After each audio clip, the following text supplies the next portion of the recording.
আমন্ত্রণ জানাচ্ছি প্রিয় দর্শক এবং শ্রোতা যারা আছেন তাদের সবাইকে। আপনারা শুনছেন জীবন গল্প। প্রতিটি জীবন গল্পই আমাদেরকে কিছু না কিছু শেখায় নিজের জীবনকে সুন্দরভাবে চলার জন্যে। আমরা এই জীবনে চারপাশে যেসব ঘটনা ঘটে যাচ্ছে প্রত্যেকটা সময় মানুষের জীবনে, সেই ঘটনাগুলো থেকে আমরা শিখতে পারি। তো আজকের এই গল্পটা সবকিছু থেকে একটু ব্যতিক্রম। মেসেজের জায়গাটা আসলে কোথায় সেটা জানি না, তবে গল্পটা প্রচার করা উচিত, সেই জায়গাটা থেকেই আজকের এই গল্পটা প্রচার করছি। পুরো গল্পটাই শোনাতে চাই আপনাদেরকে এবং ধৈর্য ধরে শুনবেন আশা করছি। গল্প যিনি বলবেন তার সঙ্গে আমরা প্রথমে পরিচিত হব। ইন দ্য মিন টাইম আপনাদেরকে যেটা বলতে চাই, তো প্রথমে আপনার নামটা একটু বলেন প্লিজ। আসসালামু আলাইকুম ভাইয়া। ওয়ালাইকুম আসসালাম। আমার নাম তাসলিমা বেগম নীলা। বয়স কত এই মুহূর্তে? আমার এখন 31 প্লাস। তো মূলত গল্পটা আপনার, এবং গল্পের প্রেক্ষাপটে আপনার সঙ্গে আরো একজন আছেন, তাকে আমরা পরিচয় করাবো পরে যখন তার পার্টটা আসবে। তো তাসলিমা, আমরা শুরু করি একেবারে যেখান থেকে মনে আছে।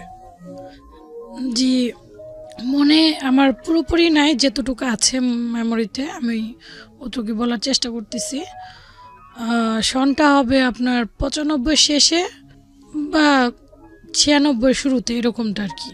তো তখন আমার বয়স ছিল 7 থেকে 8 বছর। আমি সম্ভবত তখন রাঙামাটিতে ছিলাম যখন আমাকে পাওয়া গেছে। ওখানে আমি খেলতেছিলাম, আমার পুরোপুরি মনে নেই স্পষ্ট, আমি আগে বলে নিলাম যতটুকু মনে আছে। তো খেলতেছিলাম, আমার সাথে একটা মেয়ে ছিল, আমার থেকে একটু বড় মেয়ে একটা ছিল, ওর সাথে খেলতেছি। আমি লঞ্চে উঠছি, ওইটাও মনে আছে আমার। লঞ্চে উঠলাম, খেললাম। তো এক পর্যায়ে ওখানে বৃষ্টি হচ্ছিল, লঞ্চ ঘাটে আইসা নামলাম। তো কোথায় যাচ্ছি, কেন যাচ্ছি, কোথা থেকে আসছি, আমার কিছুটাই মনে নেই। মানে দুইজন ঘুরতেছি, আমরা কোথায় যাব কি করব বুঝতে পারতেছি না। তো এক পর্যায়ে আমার প্রচন্ড ক্ষুধা লাগে। লাগার পর ওকে আমি বলি, আমার তো খুব ক্ষুধা লাগছে, আমার অনেক ক্ষুধা লাগছে। এই মেয়েটা কে ছিল? এই মেয়েটা অ্যাকচুয়ালি কে ছিল আমার ওটা পুরোটা স্পষ্ট মনে নেই। আমার কোনো রিলেটিভ বা বোন বা প্রতিবেশী, আমার কিছুটাই ওরকম একটা, মানে আপনার জীবনের প্রথম মেমোরি, এটা প্রথম স্মৃতি। হ্যাঁ, এবং তখন বয়স খুবই অল্প, 7 থেকে 8 এর বেশি হবে না। আচ্ছা, বা 8ও হয়তো বা হবে না। তখন আমার শুধু এতটুকু স্মরণ থাকা অবস্থায় আমার সামনের একটা দাঁত পড়ছে। আচ্ছা, এরকম একটা অবস্থা। হ্যাঁ, আমার মেমোরিতে যেটা এখন কাটে, তখন আর কি এগুলা এত মেমোরিতে ঢোকায় না। তো যাই হোক, তো এক পর্যায়ে ও বললো কি তুই বস, আমি আসতেছি, দেখি খাবার পাই কিনা। তো এরকমটা বলেও আমাকে লঞ্চ ঘাটে যে একটা কমন রুম থাকে মহিলাদের বসার জন্য, যে ওরকম একটা রুমে আমি বসে ওর জন্য অপেক্ষা করতেছি। পুরো শরীর ভিজা আমার, আমি খালি পায়ে, আমার পায়ে স্যান্ডেল নাই, হাফ প্যান্ট আর একটা ফ্রক পর আমি। তো বসে আছি, অনেকক্ষণ বসে কান্না করতেছি। আমি কান্না করতে করতে এক পর্যায়ে আমি ঘুমাই গেছি। কখন ঘুমাই গেছে বলতে পারি না, বিকাল হয়ে গেছে। তো দেখি ও আর আসতেছে না। তো আমি খুবই কান্না করতেছি, কোথায় যাব কি করবো, আমি কিছুই আসতেছে না মাথায়, যে কোথায়, মানে কাউকে চিনতেও পারতেছি না। তার ভিতর প্রচণ্ড ক্ষুধা আমার। তো ওখানে দেখলাম এক পর্যায়ে কান্না করতেছি, একটা বৃদ্ধ মহিলা, ছোট একটা বাচ্চা আর একটা ইয়াং, মনে করেন একটা মানে হয়তো বা হবে 28-30 বছরের একটা মহিলা, মানে ইয়াং একটু, আর একটা বৃদ্ধ, ছোট একটা বাচ্চা। তো বৃদ্ধ মহিলাটা আমাকে জিজ্ঞেস করতেছে, তুমি কান্না করতেছো, কি হয়েছে তোমার? তো আমি বলতেছি এরকম এরকম, আমি যে কোত্থেকে আসছি আমি বুঝতে পারতেছি না, কই যাবো আমি জানি না। তবে হ্যাঁ, আমার একটু একটু মনে আছে, আমি যেখানে আসছিলাম ওইখানে মাইনি বাজার আছে, কালাগুজা গ্রাম আছে, গুচ্ছ শিবির আছে, কিন্তু এগুলা কি কি আমি জানি না, এগুলা বলছি। পরে বলতেছে তোর বাবার নাম কি? তো আমি বলতেছি বাবার নাম রহমত আলী নাইলে কেরামত আলী, কিন্তু ফরাজি আছে। আমি এতটুকু বুঝতে পারতেছি, আর কিছু জানি না, কান্না করতেছি। তো ওরা দুজন মহিলা, বৃদ্ধ মহিলা আর যুবতী মহিলাটা, দুজন কানে কানে একটু কিছু বললো আর কি, ওটা আমি শুনতে পাই নাই। তো কথা বলার পরে আমাকে বলতেছি আমাদের সাথে যাবি তুই? ওরা, আমি কিছু চিন্তা কিছুই করি না, আমি বলতেছি হ্যাঁ যাবো, আমার খুব ক্ষুধা লাগছে। তো ওনারা বলতেছে ভাত খাবি? পরে আমি বললাম হ্যাঁ। তো ওনারা কি করলো, যে কাউরে কিছু বলিস না, হ্যাঁ তুই আমাদেরকে চিনিস না, বাকি আমার খালা বলিস, ওনারে নানি বলিস। বৃদ্ধজনকে নানি বলতে বললো, ওনাকে খালা বলতে বললো। তো আমি বললাম আচ্ছা, না আমার অত কিছু মেমোরিতে না, আমি জানি খাবো, আমার ক্ষুধা লাগছে খুব। তো আমি ওনাদের সাথে গেলাম, যাওয়ার পর একটা হোটেলে নিয়ে গিয়ে আমাকে ডাল দিয়ে ভাত দেওয়া হইলো। আমি মানে এত ক্ষুধার্ত ছিলাম, এদিক ওদিক কোথাও তাকানোর সময় দিল, আমি সাথে সাথে খেয়ে ফেললাম, আমার এত ক্ষুধা। খাইলাম, খাওয়ার পর ওনারা বলতেছে আমাদের সাথে যাবি? পরে না, কোথায় যাবি? পরে বলতেছে আমি জানি না তো কোথায় যাবো, আমি তো কিছুই চিনি না। বলতেছে আমার বাবার নাম এই পুরাটা মনে নেই, ফরাজি আছে এটা জানি আমি। আচ্ছা ঠিক আছে, এরকম ওগুলো ওনাদেরকে বললাম। কিন্তু বাচ্চারা হারিয়ে গেলে তো কান্নাকাটি করে, আমি কান্না করতেছিলাম। আচ্ছা, আমি কান্না করতেছিলাম, তবে বেশি কান্না করতেছিলাম, আমার প্রচন্ড ক্ষুধা লাগছে তখন। মানে আর কিছু মনে না, মানে এখনো আমার প্রায় ওই স্মৃতিগুলো নেগেটিভের মতো, মনে করেন মাথায় কেমন যেন একটা বাড়ি লাগে আমার। তো যাই হোক, ওনারা বললো কি আমাদের সাথে যাবি? তো বললাম হ্যাঁ যাবো। আমাকে বাবা মার কাছে পৌঁছায় দিবেন? কিভাবে পৌঁছাবো, কোথা থেকে আসছিস, কিছু আমরা তো কিছুই জানি না, তুই যেগুলো বলতেছিস আমরা এগুলো চিনি না বাবা। কোন জায়গাটায় হয়েছে এটা মনে আছে? এটা আমার এখনের মেমোরিতে যেটা আসে এটা সম্ভবত রাঙ্গামাটি ছিল, সম্ভবত Rangamati, I am not sure. Okay. তো ওইখানটা এরকম, তো ওনার বলে আমাদের সাথে যাবি? তো বললাম হ্যাঁ যাব, কারণ আমি যখন কোথায় যাব কিছুই জানি না, বুঝতে পারতেছি না। তো ওনার নিয়ে গেল একটা পাহাড়ি এলাকা, এরকম যে বৃদ্ধ মহিলা, ওনার মেয়ের বাড়ি ওটা, অনেক পাহাড়ি, ওইসব জায়গা আমি দেখি নাই, আনারস ক্ষেত, অনেক পাহাড়ের উপরে বাড়ি, মানে একটু ব্যতিক্রম। তো ওইখানে নিয়ে যাওয়ার পর কতদিন ছিলাম আমি, তখন ছোট ভাই, আমি তো বলে নিছি ওইটা সময়টা আমার আমি বলতে পারবো না কতটুকু সময়। ঠিক আছে, বলেন আপনি। যথেষ্ট সময় ছিলাম ওখানে থাকার পর ওরা নিয়ে গেল আপনাকে? হ্যাঁ, ওনাদের সাথে নিয়ে যাওয়ার পর। ওনারা কারা ছিল আসলে?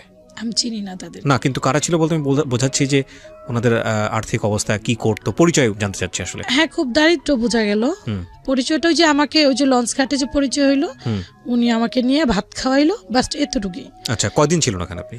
ওইটার সময়টা আমি গণনা করতে পারতেছি না। আমরা সিরিয়ালি যাই, স্টেপ বাই স্টেপ। তারপর হ্যাঁ, তো ওইখানে অনেকদিন ছিলাম, হয়তো বা কতদিন আমি বলতে পারবো না, ছিলাম ওনাদের সাথে। তো বৃদ্ধ মহিলাটা বললো, দেখ এটা তো মেয়ের বাসা, আমি বেড়াইতে আসছিলাম, আমি তোকে ঢাকা নিয়ে যাব, বুঝছিস? ঢাকা যাওয়ার পর তোকে এক জায়গায় দিয়ে আসবো, ওখানে তোকে লেখাপড়া করাবে, খাওয়াবে, দাওয়াবে, খুব আদর করবে, যাবি?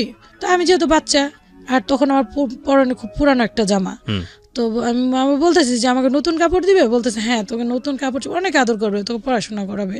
তো আমি বলতেছি হ্যাঁ নানু, তাহলে তো আমি যাবো। পরে বললো শোনো, তাহলে এখানে একটা কথা আছে, কথাটা হইতেছে এই, তুমি বলবা আমি তোমার আপন নানু, আর এই যেটা যে লেডিটা ছিল সাথে ও তোমার খালা, ঠিক আছে? তুমি কিন্তু বলতে পারবা না তুমি হারায় গেছো বা কিছু, তাইলে কিন্তু তোমার গলা কেটে ফেলবো, আর পুলিশও দাঁড়ায় দেবো। আর আমি একটা কথা বলি যে আমি কিন্তু ছোট থেকে এখন পর্যন্ত পুলিশটা যথেষ্ট ভয় পাই, কেন ভয় পাই আমি জানি না। তো পুলিশে ধরাই দেবো এরকমটা কি বলতেছে, নিয়ে গলা কেটে ফেলবো, কিডনি বের করে ফেলবো, এরকম বললো।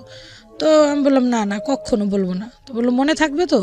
হ্যাঁ, কখনোই কিন্তু বলবি না। তো আমি ওইটাই ঠান দিলাম না যে না, কখনই বলবো না, কারণ ওনারা আমাকে নিল, আদর করলো, রাখলো, কতদিন খাবার দাবার দিল ভালো। তো আমার মনে ওইটাই থাক, ওনারা বলছে। তো মাঝে মধ্যে রাত্রে কান্না করতাম বা দিনের বেলা কান্না করতাম, মানে মনে করতে চেষ্টা করতেছি কই কি, মানে আমার এখন ওইটার মনে নেই, তখন কি মনে আসছিল ওইটা আমি বলতে পারতেছি না। ওকে। তো কান্নাকাটি করতাম। তো হঠাৎ একদিন ওনারা আমাকে ঢাকা নিয়ে আসলো। আমি যেই পরিবারটা আপনাকে নিয়ে ঢাকায় নিয়ে আসলো, ওই পরিবারের কারা কারা ছিল, নাম কি মনে আছে ওনার? না না, কোনো নাম মনে নেই। বৃদ্ধ মহিলাটা আর এই যে আপনার যে একটু যুবতী মহিলা আর একটা ছোট বাচ্চা ছিল সাথে। মানে কোনো ছেলে ছিল না ওই পরিবারে? কোনো ছেলে মানুষ ছিল না? না না। আচ্ছা। যেখানে যার বাসায় বেড়াইতে গেছিলাম ওনাদের মনে হয় পুরুষ লোক ছিল। আচ্ছা। বাট আমাকে যে ঢাকায় নিয়ে আসলো, যে যখন পাইলো ওই ওনারাই আসছে আমাকে ঢাকায় নিয়ে। ওনার শুধু এই 3 জন মহিলাই ছিল। আচ্ছা। ওই বাচ্চাটাও মেয়ে ছিল, ছেলে ছিল না। ওকে। তো আমাকে নিয়ে আসলো ঢাকার একটা জায়গায়, একটা ফ্যামিলি, ওটাতে আপনার ওনারা ওই নিজ বাড়ি ওনাদের, ওখানে একটা বৃদ্ধ মহিলা ছিল, বৃদ্ধ পুরুষ ছিল, ওনাদের 4টা ছেলে বড় বড় এবং 2টা মেয়ে, ওনারা বড় বড়, একজন বিবাহিত একজন অবিবাহিত। ওকে। সরি 3টা মেয়ে আর কি, কিন্তু ওখানে উপস্থিত ছিল 2টা মেয়ে আর 4টা ছেলে। ওখানে নিয়ে উনি আমাকে দিয়ে আসলো, আর রাস্তা থেকে ভালো করে আমাকে বুঝাইলো, যদি বলিস যে আমরা তোর কিছু লাগি না তাহলে কিন্তু তোর খবর আছে, মনে কর তোর খবর আছে, মানে এরকম আর কি একটু ভয় দেখাইলো। আমি বললাম নানু সমস্যা নেই, আমি বলবো না। আমি আবার ছোট থেকে যাকে যেটা ডাকি, আবার মানে মুখের ভাষাটা খুব মিষ্টি রাখি সবসময়, ডাক যেটা বলে, তো ওনাকে নানু বলতাম। তো নিয়ে যাওয়ার পর বললো যে আপনার মানে সম্ভবত ওই মহিলা ওইখানে কাজ করতো নাকি আমি জানি না, এরকমই পরিচিত ওনাদের। বললো যে ছোট একটা কাজের মহিলা মেয়ে দরকার তো আপনাদের, আপনার বড় মেয়ে যেহেতু বাচ্চা হয়েছে, তো এই যে মেয়েটাকে নিয়ে আসছি। তো ওই বাসার যে বৃদ্ধ মহিলা, ওনাকেও আমি নানুই বলি পরবর্তীতে। তো উনি বলতেছে বাচ্চা মেয়ে, এই মেয়ে কি করবে, কি কাজ করাবো। এটা বলার পর উনি বলতেছে ছোট শিখায় পড়ায় নিয়েন, সমস্যা নেই, আমার বড় মেয়ের মেয়ে, আমার নাতিন, বলতেছে আমার নাতিন, তো বাবা অনেক গরিব, তো বরিশাল থেকে নিয়ে আসছি, তখন আমার এতটুকু কথা মনে আছে, বরিশাল থেকে নিয়ে আসছি, আমার নাতিন আপনারা রাখেন, খাওয়ান পড়েন, বাস আর বেতনের কথা এরকম কিছু বলছে, কত বাকি ওটা আমার মনে নেই। ওটা তো দিয়ে ওনারা বললো, যাওয়ার সময় বলে গেলো যে ভালো করে থাকিস, ঠিকঠাক মতো থাকিস, কয়েকদিন পর পর আইসা দেখা করুম। তো ওনাদেরকে তো আমি চিনি না, ওনারা যাওয়ার পর আমি খুব কান্না করতেছি যে একটু পরিচিত ওনারা যথেষ্ট হয়েছিল, এখন তো ওনাদেরকে একদমই চিনি না। মানে কোন একটা বাসায় আপনাকে রেখে গেল, ওনাদের পরিচিত। হ্যাঁ, রেখে যাওয়ার পর ওখানে প্রথম দিন বিকেল টাইম মনে হয় আমাকে দিয়ে গেল, ছিলাম ওখানে 2-3 দিনের মতো। থাকার পর ওনার যে বৃদ্ধ মহিলার যে বললাম 4টা ছেলে, ওখান থেকে মেজো ছেলেটা আমাকে নিয়ে আসলো, চল তোকে এক জায়গায় দিয়ে আসবো। তো আমি আবার ওই যে বৃদ্ধ মহিলাকে বলতেছি, নানু কোথায় নিয়ে যাবে? তো নানু বলতেছে যে আমার বড় মেয়ে, ওর বাসায় তোকে দিয়ে আসবো, ওর ছোট বাবু হয়েছে তো, তুই ওখানেই থাকবি, ওর তোর অনেক আদর করবে। তো নিয়ে আসলো, তখন আমাকে সাথে মোটামুটি ভালো ব্যবহারই করছে, টুকিটাকি খারাপ না। আসলাম, নিয়ে আসলো আমাকে জাফরাবাদ, নিয়ে এসে ওনার বোনের বাসায় দিয়ে গেল। তো ওখানের ফ্যামিলিটা বলি, সেটা হইতেছে যার বাসায় যে দিয়ে গেল ওইটা তো নানুর বড় মেয়ে শাইনুর, ওনার শ্বশুর বাড়ি ওইটা। আচ্ছা। তো ওনার শ্বশুর বাড়ি, উনি, ওনার হাজবেন্ড, একটা ছেলে আছে, আর ছোট্ট একজন আপনাকে খুঁজে পেলো বা একজন আপনাকে নিয়ে আসলো, সেও তো নানুই, বৃদ্ধ। হ্যাঁ, সে একটা বাসায় দিয়ে গেল, সেও কি নানু? সে বৃদ্ধ মহিলাটাকে আমি নানুই বলছি। আচ্ছা, তো ওই বৃদ্ধ মহিলার বড় মেয়ের বাসায় পাঠাচ্ছে। ওকে, তারপর? তো ওই বড় মহিলার বড় মেয়ের বাসায় দিয়ে গেল।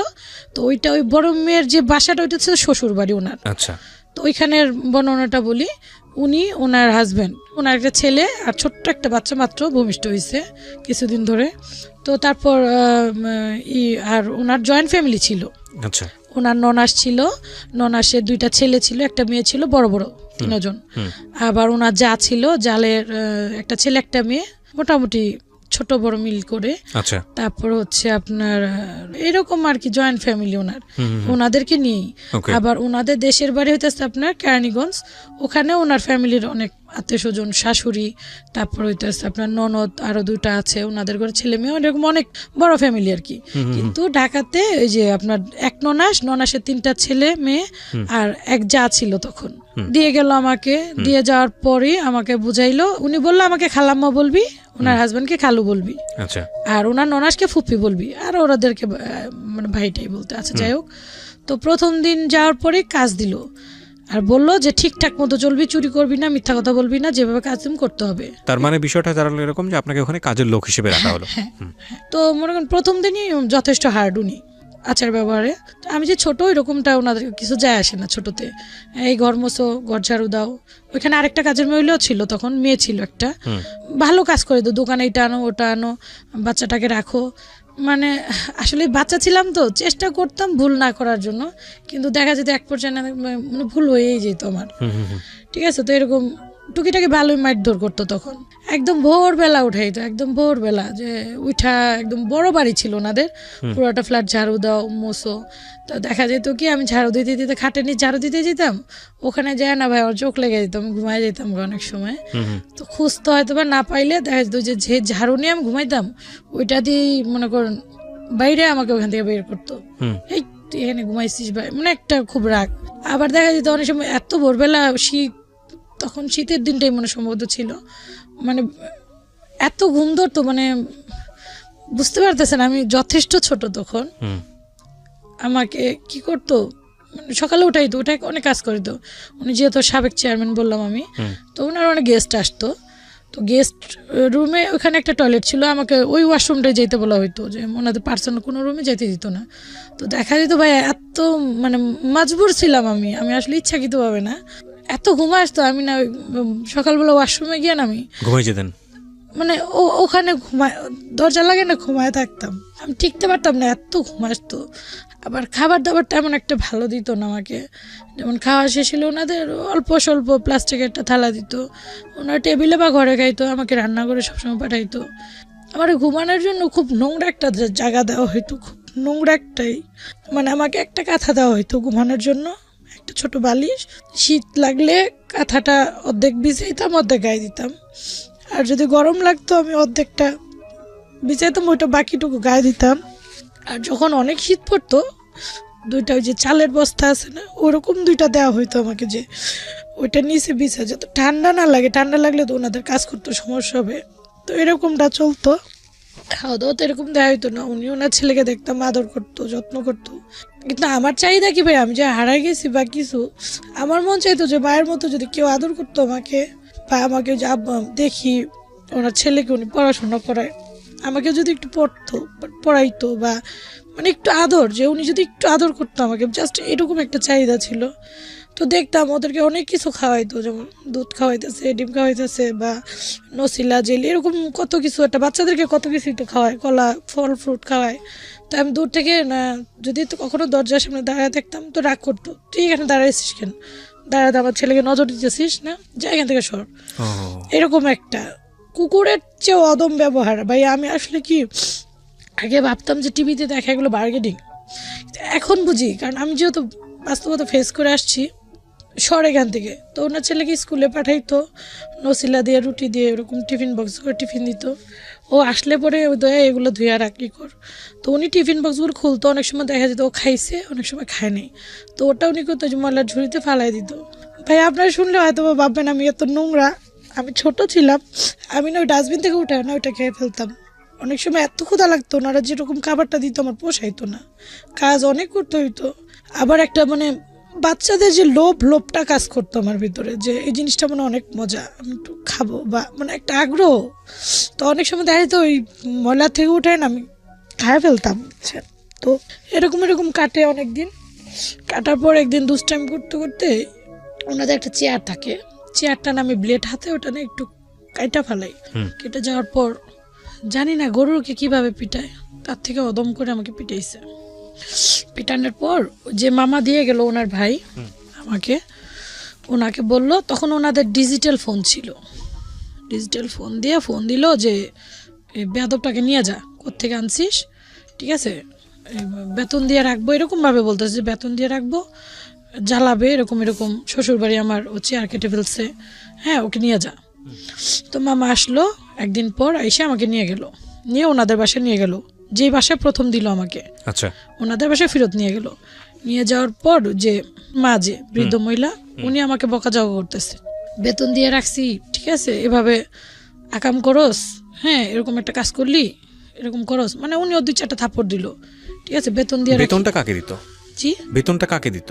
আমাকে বলতেছে, এটা আমি শুনতেছিলাম, আচ্ছা আচ্ছা, বাট আমার ওরকম ছিল না। ওকে, আমি এটা পরে বুঝতে পারি, বেতনটা দিচ্ছিল যে যারা আমাকে নিয়ে আসছে ওনারা বেতন নিচ্ছিল। আচ্ছা আচ্ছা, যারা আপনাকে মূলত এভাবে যদি বলি কুড়িয়ে পেয়েছে তারাই আপনাকে। হ্যাঁ হ্যাঁ হ্যাঁ।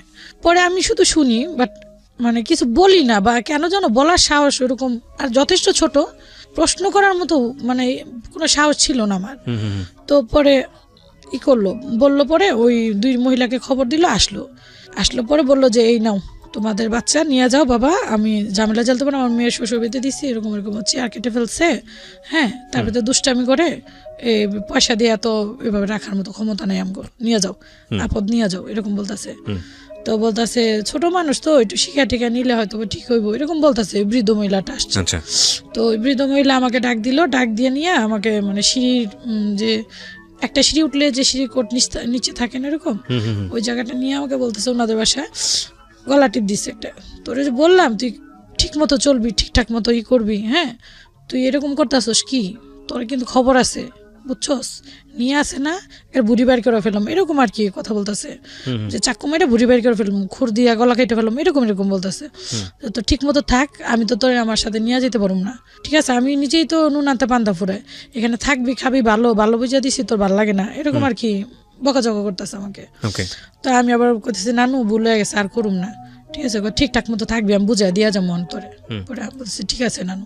পরে ওনার সাথে কথাটা তো বললো, উনি আবার কিছু টাকা দিল, কত দিল আমি বলতে পারি না, কিছু টাকা দিল এরকম মুঠি করে অনেকগুলো, তো এই যে ওর বেতন নিয়ে যাও ওকে।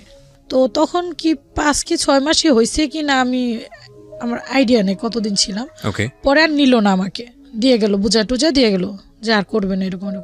তো দিয়ে যাওয়ার পর আবার নিয়ে গেলো আমাকে, আবার নিয়ে যাওয়ার পর মনে করেন এরকম চলতে থাকার পর আপনার হঠাৎ ওনাদের একটা গ্রামের বাসা আছে, আমি বললাম যে কেরানীগঞ্জ, তো ওখানে ওনার শাশুড়ি, ছোট ননদের ছেলে মেয়ে, হাজব্যান্ড, ওনারা থাকে, মানে ওনার হাজব্যান্ড ঘর জমায় আর কি ছোট ননদের। তো ওখানে ওনারা বছরে কয়েকবার বেড়াইতে আসে, তো ওখানে আসবে বেড়াইতে সবাই যেহেতু আসবে, তো আমাকেও নিয়ে আসলাম। তো গ্রাম অঞ্চল দেখা তো আমার কাছে খুবই ভালো লাগতেছে, আমি এতদিন বন্দি ছিলাম, একটু বের হই, খেলি, ঠিক আছে ঘুরি ফিরি, কাজ টাজ করি, সবটাই করি। তো ওখানে আসছি পরে মোটামুটি ওনাদের সব কাজই করে আমাকে দিয়ে। ওই বাড়িটা অনেক বড় ছিল, তা আমার কাছে খুবই ভালো লাগতো। ওনাকে আবার দাদু বলতাম আমি, বৃদ্ধ ছিল, যথেষ্ট আদর করতো। একটা কথা বলে রাখি ভাইয়া, ছোট থেকে এ পর্যন্ত আমি সবসময় এ পর্যন্ত এখনো বৃদ্ধ মহিলাদেরকে বা বৃদ্ধ পুরুষদেরকে খুব পছন্দ করি। আমি বৃদ্ধদের সাথে আমার জমে ভালো। ওকে।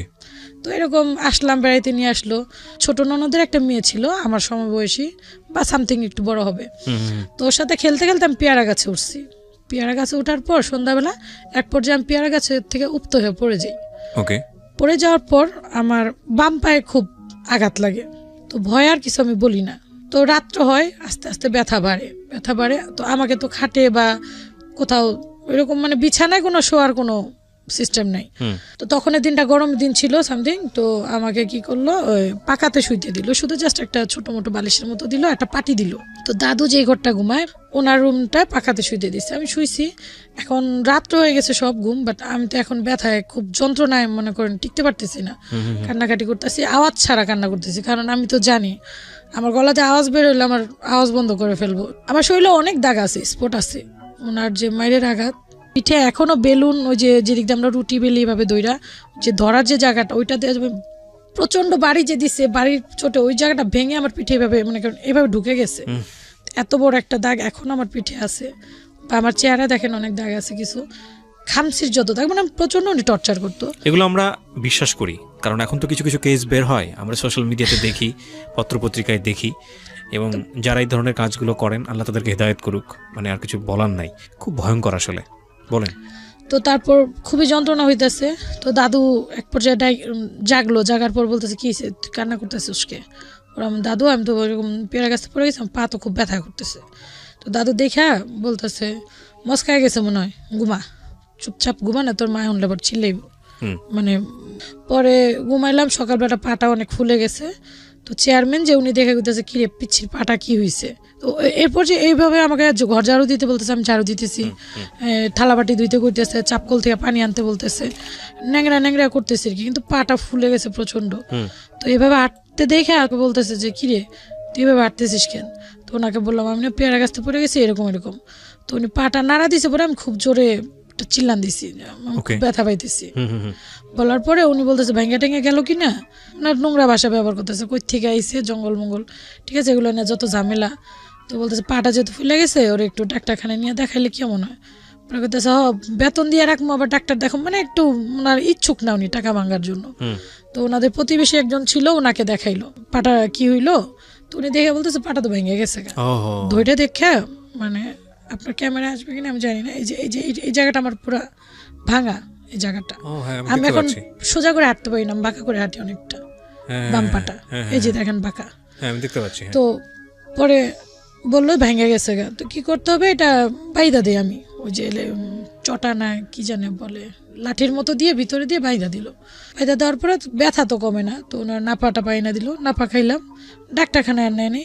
আর ওই ব্যান্ডেজ অবস্থায় দেখা যেতেছে আমাকে দোকানে পাঠাইতেছে, বা এই কল থেকে একটু পানি নিয়ে আয়, এই বিকালবেলা ঘরটি ঝাড়ু দে, টুকিটাকি চলতেছে, করতে করতে দেখা যেতেছে ব্যান্ডেজটা যখন খুলছে, দেখতেছে ওনারা পাটা যে হাড্ডিটা, যে এই যে হাড্ডিটা সোজা হয়ে বসে নেই, বাঁকা হয়ে রয়েছে, উঁচা হয়ে আছে। আমি এখনো বেশিক্ষণ হাঁটতে পারি না। তো ওনার দেখার পরও কোনো অ্যাকশন নিল না, কিছুই করলো না, ভেবে রইল। তো এক পর্যায়ে আমি ঠিক হয়ে গেলাম, কিন্তু অনেক কষ্ট হয়েছে। আমি যেরকম সহজভাবে বলতেছি, আসলে ওই সময়টা এত সহজভাবে কাটেনি, অতটা সহজ ছিল না, অনেক কষ্ট হয়েছে আমার। পরে গেল, ওইভাবে গেল, এখান থেকে ঢাকা ফেরত আসলো। আসার পর ওনারা বাসা চেঞ্জ করলো, চেঞ্জ করে নতুন একটা বাড়িতে গেল, ওনারা ভাড়া থাকতো তখন। তো এরকম দুষ্টামি করি, আবার তখন দুষ্টামি করি, তো বাচ্চা তো বুঝেন, তো একটু দুষ্টামি করলে দেখা যায় মার দৌড় ভালোই দিত আমাকে। তো একদিন ওই যে আপনার আগে অলিম্পিক কলম পাওয়া যেত, অলিম্পিক কলম দিয়ে লেখা হইতো, তো ওই কলম খালি পাইলে আমি ওগুলো টোকায় সংরক্ষণ করতাম। আবার যে কোকের ছোট ছোট মুখা, আমার খেলাটা খুব পছন্দনীয়, মানে একটু খুব দুষ্ট, বেশি দুষ্ট, নিজের বেশি ভালো বললে ওইটা হবে না, যেটা সত্য সেটাই বলতে হবে, যথেষ্ট দুষ্ট ছিলাম। তো এরকম সংরক্ষণ করে ওই আপনার কলম দেখা যেত আগুনে পুড়ে, ওটা দিয়ে ফু দিলে বেলুনের মতো বের হইতো, ওগুলো করতাম। তো একদিন এরকম বিকালবেলা সবাই ঘুম, তো আমি কাজ দিচ্ছে, আমাকে চাল বাঁচতে দিত, সবাই ঘুমাইতো বাট আমাকে ঘুমাইতে দিত না, আমাকে ঘুমাইতে দিত না, আমাকে একটা না একটা কাজে ব্যস্তই রাখতো। যখন ওনারা ঘুমাইতে যেত আমাকে অনেকগুলো চাল দিয়ে যেত, যেগুলো সব বাইসা পরিষ্কার করে রাখবি। এখন আমরা চাল বাইসা খাই না, কিন্তু আগে কিন্তু চাল বেঁচে খেতাম, খাইতে হতো। তো আমি ওইটাই রেখা ওই আপনার করতেছিলাম, ওই রকম বেলুন দিয়ে বানাইতেছিলাম। তখন আমি একটা স্যান্ডো গেঞ্জি পরা, একটা হাফ প্যান্ট পরা শুধু। একটা কথা বলে রাখি, আমি ছোট থেকে অনেক ফর্সা ছিলাম, এখন কালো হয়ে গেছি। আর আমার ঠান্ডার সমস্যা সবসময় থাকে, ওনারা কোনো চিকিৎসা করতো না। দেখা যেত আমার এই 2টা জায়গা অলওয়েজ লাল হয়ে থাকতো, ময়লা বের হয়ে। আর ঠোঁটগুলা ফাইটে একদম, মানে যে কেউ দেখলে ভাবতো যে মানে ও বুঝে 24 ঘন্টা লিপস্টিক দিয়ে রাখে, আসলে কিন্তু এরকমই ছিলাম। তো পরে উনি কি করলো, আইসা দেখছে আমি এগুলো করতেছি, সে আমার হাত থেকে কলমটা নিয়ে আমাকে বলতেছে তাকে চেহারায় লাগা দেবো, এটা বলে সে আমার হাতের নিচে মানে বগলের নিচে ওইটা দিয়ে লাগাই দিল গরম। সাথে সাথে ওনার ওই কলমের সাথে সাথে আমার চামড়া সহ ওইটা এসে পড়লো। আমি যন্ত্রণায় না জোরে চিৎকার দিতে পারতেছি না কান্না করতে পারতেছি, কারণ যদি কোনো আওয়াজ করি আমাকে মাইরা ফেলবে। আমি যন্ত্রণা ছটফট করতেছি, আমার লাল গোস্ত বের হয়ে গেছে এখান দিয়ে, আমি টিকতে পারতেছিলাম না। পরে বাথরুমে যাইলাম, যাই একটু পানি দিলাম, আমি যন্ত্রণায় টিকতে পারতেছিলাম না ভাইয়া। তো উনি এরকমটা করলো। তারপর তো মনে করেন আমার চুল ফ্রি ছিল, আমার চুল ধরে খুবই আঘাত করতো, এইখানে চুলগুলো ধরে এভাবে, মানে উনি যে কি করতো, ওনাকে আল্লাহ পাক হেদায়েত করুক, মারলো এইভাবে হাতের নিচেই করলো। পা টানে খোঁড়ায় খোঁড়ায় হাঁটি, আমি ঠিক মতো হাঁটতে পারি না। তো চেয়ারম্যান কয়েকবার বলছে যে পাটা খোঁড়ায় খোঁড়ায় হাঁটে, ওকে কি একটু ডাক্তার দেখানো দরকার। তো বলতো না দরকার নেই, আজ এরা পয়সা নষ্ট, এমনি পয়সা দেয় সেই, মানে একটু রাগারাগি। তো এর ভিতরে আবার আমার শরীরে পক্স উঠছে, শরীরে পুরা শরীর, আমি একটু আগে বলছি ভাইয়া যে যথেষ্ট ফর্সা ছিলাম, পুরা শরীর আমার লাল হয়ে গেছে পক্স দিয়ে, মুখ টুক জিহ্বা চোখের মনি হাতের তালু সব। এই অবস্থায় উনি আমাকে দিয়ে কাজ করে দিতেছে। তো শরীরে খুব জ্বালা পোড়া হইতো, শুধু একটা ছোট্ট একটা শর্ট একটা হাফ প্যান্ট পরে কাজ করতাম। কাজ করতেছি কিন্তু আমার হাতের তালুগুলা তো মনে করেন পক্স দিয়ে ভরে গেছে। তো গরু মাংস রান্না করছে, এত বড় একটা কাচের বাটি তেল দিয়ে ভরা, আমাকে বলতেছে এটা রান্না করে রেখাইতে গেছে, আমার হাতে থেকে এটা পক্সের ওগুলাতে একটু ঝোলগুলা লাগছে, জ্বলে উঠছে, মানে আমিও বুঝতে পারিনি, স্লিপ কেটে পড়ে গেল, বাটিটা ভেঙে গেল। ভেঙে যাওয়ার পর মনে করেন বাটিটা ভাঙছে, মানে এটা মনে হয় যেন আমি যেন মানে একটা বিল্ডিং ভাঙলেও মনে হয় এরকম না, এটা মানে কেউ মারবে কিনা আমি জানি না। তো যথেষ্ট পরিমাণ মারধর হলো এই পক্সের শরীরের উপরে। হ্যাঁ, ওগুলা ফাইটা দেখা গেছে, রক্ত বের হয়ে গেছে, পক্সগুলো ফাইটা রক্ত বের হয়ে গেছে আমার। বাট ওনার কোনো মায়া হইতেছে না, উনি মারতে আছে আমাকে। This is very unfortunate cause তারপর আজকে হয়তো এই গল্পটা অনেকের অন্তর কাঁদাবে, এবং এমন কোনো মানুষ আছেন যিনি হয়তো বাসায় এরকম বাচ্চাদের রেখে অত্যাচার করেন, তারও হয়তো অন্তরে লাগবে। বাট ম্যাক্সিমাম ক্ষেত্রেই এই ধরনের ঘটনা ঘটে মূলত একটা কারণে, সেটা হলো কোনো একটা বাচ্চাকে যখন রাখা হয় তখন ধরে নেওয়া হয় ওকে যে তুমি পয়সা দিচ্ছি, ওকে যা বলবো ও তাই শুনবে। আমরা ভুলে যাই ও একটা মানুষ, ওর নিজস্ব চাহিদা আছে, ও মেশিন না, ওর একটা বয়স আছে, এবং এই বয়সে 8-10টা বাচ্চার মতো ওর মনের মধ্যেও দুষ্টুমি করতে ইচ্ছা করে, ওরও নিজস্ব চাহিদা আছে। কিন্তু আমরা মনে করি আমাদের জায়গা থেকে পয়সা দিচ্ছি, ওকে দানবের মতো কাজ করতে হবে, ওকে যন্ত্রের মতো কাজ করতে হবে।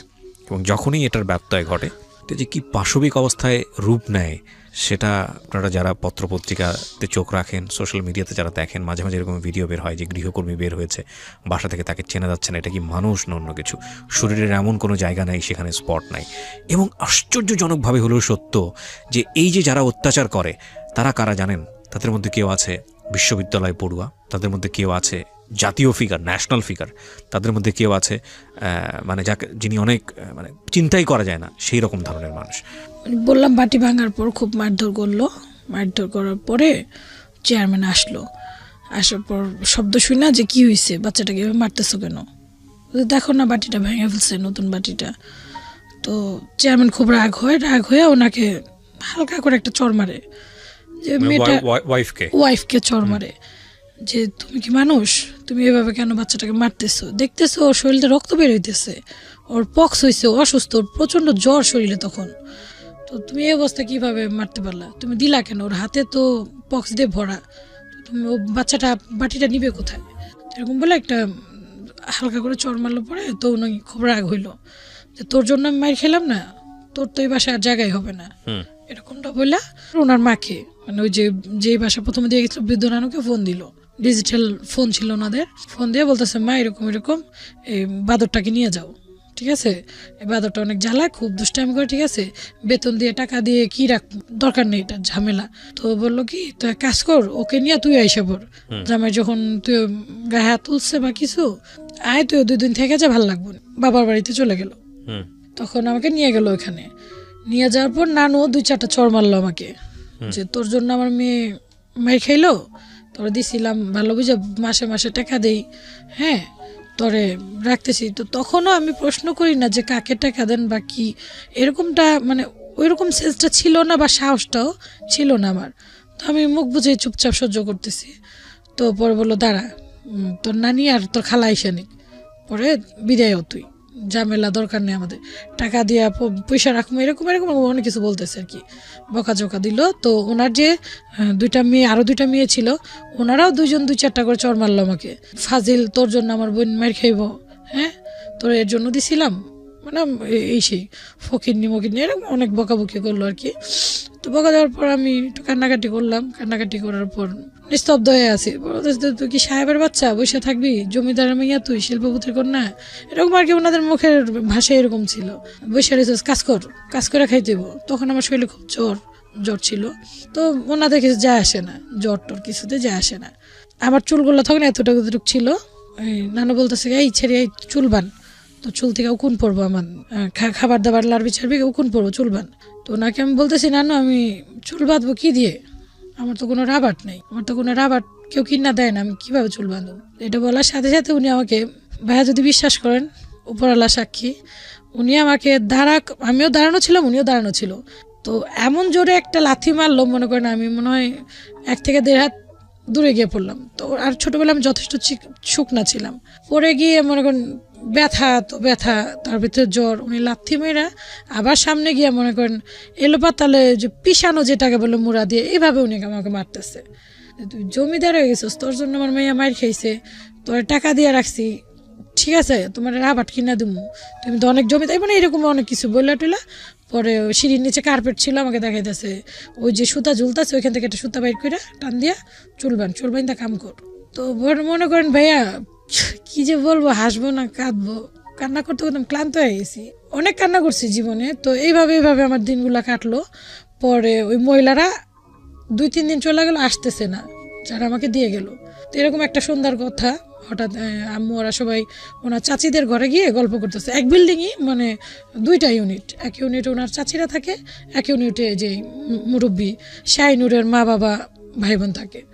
তো ওনাদের ঘরে সবাই আড্ডা মারতেছে, আর বাচ্চাগুলো কিনে আমি খেলা করতেছি, সন্ধ্যাবেলা ওদের কিনে দৌড়াদৌড়ি খেলতেছি, বরফ পানি এরকম খেলতেছি ফ্ল্যাটের ভিতরে। তো লুকোচুরি যখন খেলতেছি, এক পর্যায়ে আমি রান্নাঘরে গিয়ে লুকাইছি। তো যেমন বোনটা ছোট, যে চেয়ারম্যানের যে মেয়েটা হয়েছে ছোট, ওই মেয়েটা টুকি টুকি তখন হাঁটতে পারে। তো ও আমাকে খুঁজতে গেছে, আমি দরজার পিছন পলাইছি, পরে ও মানে আমাকে দেখবে বলে আমি জোরে দরজা ধাক্কা দিয়ে ফেলছি, যেতে না দেখে। ওকে গিয়ে দরজার ধাক্কাটা লেগেছে? না ওর লাগে নাই, দরজা ধাক্কা দেওয়ার কারণে দরজার পিছনে একটা পাটা ছিল, ওইটা পরে 2 টুকরা হয়ে গেছে। আচ্ছা, পাটা, হ্যাঁ, ওর শরীরে কিছু হয়নি। তো এইটা হওয়ার পর তো মনে করেন মানে আমি তো মানে কি বলবো, মানে মনে হইতেছে যে মাটি যদি 2 ভাগ হইতো, আমি মানে ভিতরে ঢুকে যেতাম ভয়ে। আমার তো শেষ, আজকে আমার তো খবর আছে। তো ভয়ে আমি যে কি করব, মানে টেনশন এত, মানে আমি কিছু বুঝতে পারতেছি না। তখন কিছু না পাইরা নানু ঘরে আসছে, পরেই সাথে সাথে আমি নানুর পায়ে জড়ায় দইরা কান্না করতেছি, নানু আমার মাইরেন না, নানু ভুলে গেছে, নানু আমি এরকম করবো না, নানু আমার বাবা মা নাই, কেউ না, আমাকে মাইরেন না নানু। তো এরকমটা বলতেছি, নানু বলতেছে এই ছেড়ি ফাইজলামি করস, নাটক করস, তোর বাপ মা সব আছে, তুই আমার জিনিস নষ্ট করে তোর তো আজকে শেষই করে ফেলাম, এরকম। কিন্তু মারে নাই, তখন বলতেছে শুধু মারবে। তো এরপরেই ওনার মেয়ে আসছে, কি হয়েছে মা চিল্লাইতেছ ওকে, তখন খালাম্মা বলতাম ওনাকে, খালাম্মা মাইরে না, আমি ইচ্ছা করে করি নাই, নাবিলা গেছে এরকম, নাবিলা আমাকে দেখবো পলাইতে গেছি, এরকম পড়ে গেছে, খালাম্মা মাইরেন না, আমার বাবা নেই, মানে এরকমটা আর কি বলতেছে একতি মিনতি।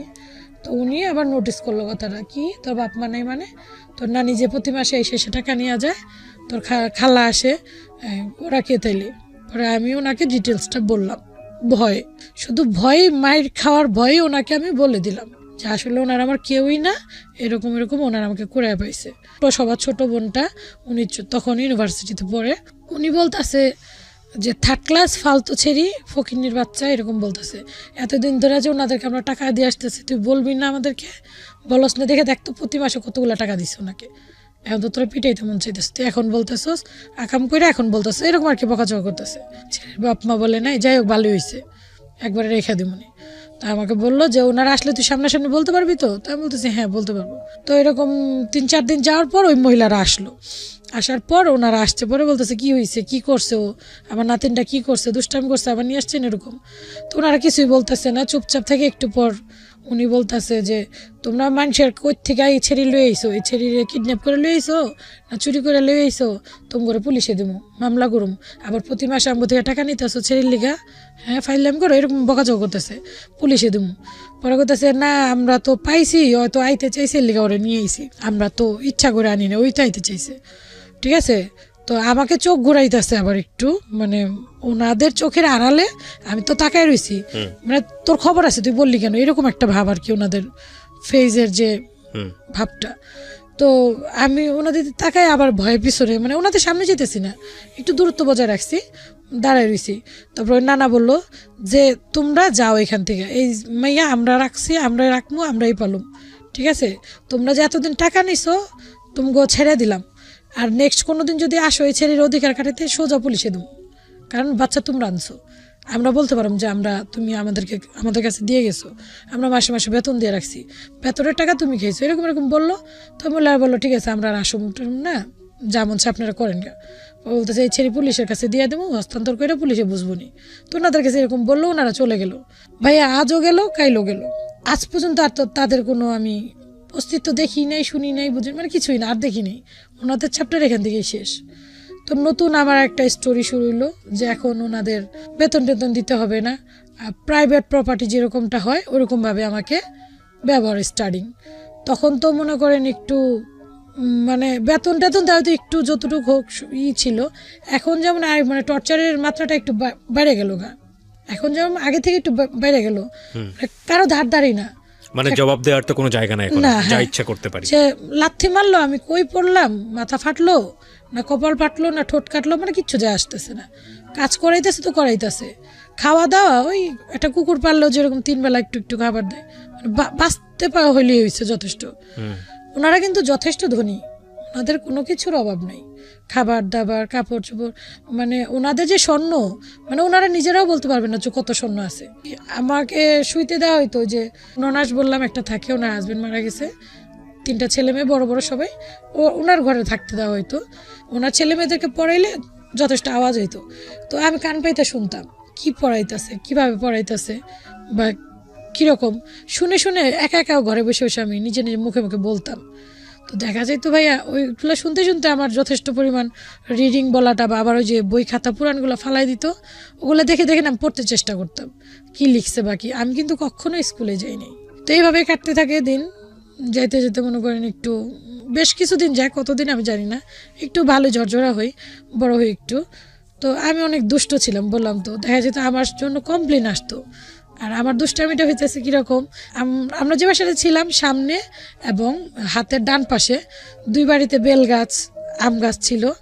তো আমার শুধু টার্গেট থাকতো আমি ওখান থেকে একটা আম পারবো, বা একটা বেল পড়ছে টোকায় নিয়ে আসবো, বা একটা ফুল মানে ফুল ফুটছে বা একটা ফুলের চারা আছে ওইটা আইনা ওনাদের বারান্দায় লাগাবো, মানে এরকম, মানে খুবই চঞ্চল। মনে করেন আমার মনে হয়তো কি যে খাঁচার পাখি ছেড়ে দিলে যেরকম উড়ে আমি ওইভাবে উঠতাম। আবার দেখা যেতেছে ওই সদাই আনতে পাঠাইতেছে, যাইতে অনেকগুলা বিল্ডিং পরে গল্লির ভিতরে, ধানমন্ডিতে বড় হয়েছি, আসতে মনে করেন অনেকগুলা কর্নিং বেল পরে, ওই দেখা যেত দুষ্টামি করতে করতে প্রত্যেকটা বাড়ির একটা করে কর্নিং বেল টিপ দিয়ে এমন ভাবে হাঁটতাম আমি কিছু জানি না।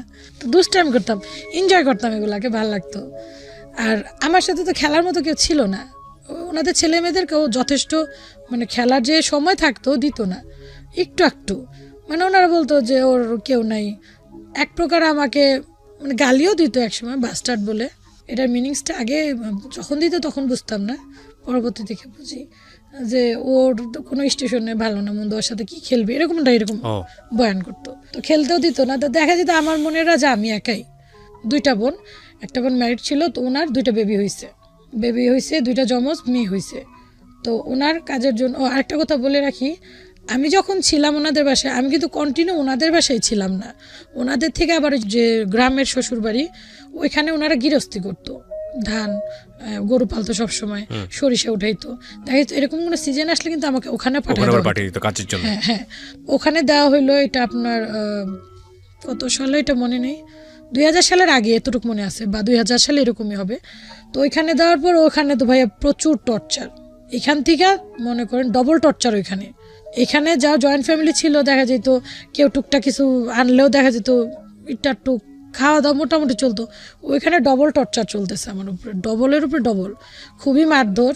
এই শাহিনুর দোনোটা বোন খুব গায়ে হাত তুলতো, বা ওনার মা ভাইরা খুবই মারধর করতো, একটু উল্টাপাল্টা আমি চেষ্টা করতাম যাতে উল্টাপাল্টা না হয়, কিন্তু ফাইনালি হয়েই যেত এরকম। তো এরকম করতে করতে একদিনের কথা, একদিন বাথরুম ধুইতে দিছে আমাকে, আমি ধুইতেছি, বাচ্চা তো আমি তখন ছোট, তো ওই যে ব্যান্টিনার দিয়ে হইতেছে ওনার চাচিদের সাইড, তো আমি ওই ব্যান্টিনার দিয়ে পানি ঢাইলা ধুইতেছি, খেলতেছি আমি, আমার ওইটা ধ্যান নেই যে ওই পাশে পানি চলে যাবে। তো এক পর্যায়ে অনেক পানি গেছে, উনি বিচার দিছে, ওনাদের সাথে আবার ওনার সাথে একটু এন্ট্রি মিলে না এরকম একটা।